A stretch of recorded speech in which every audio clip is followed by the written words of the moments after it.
Oh! TIC.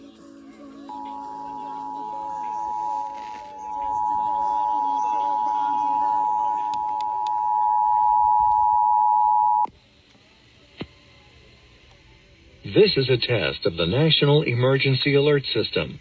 This system was developed by broadcast and cable operators.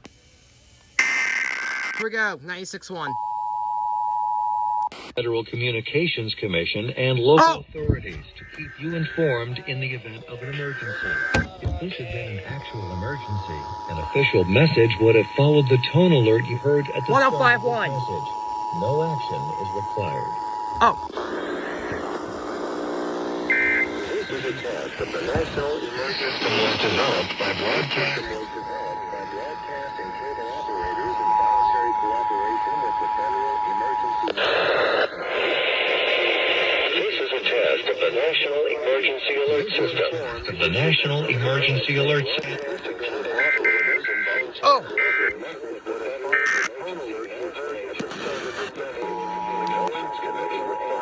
Authorities to keep you informed in the event of an emergency. If this had been an actual emergency, an official message would have followed the tone alert. This is a test of the National Emergency Alert System. This system was developed by broadcast and cable operators. 941 just did it.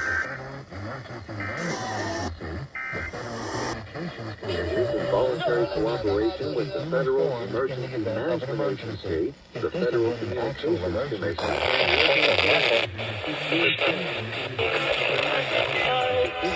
Action is required. An official message would have followed the tone alert you heard at the start of this message.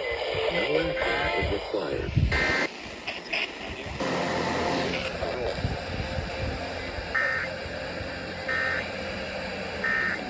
When you do something like that, also, you get it before it breaks.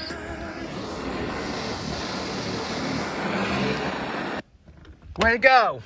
So that went successful. After 2 years, Connecticut finally does their EAS tests. And they were caught.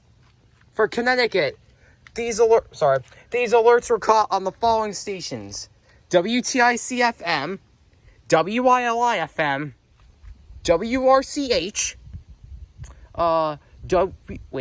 WDRC-FM, and for Mass, 96.1 WSRS-FM,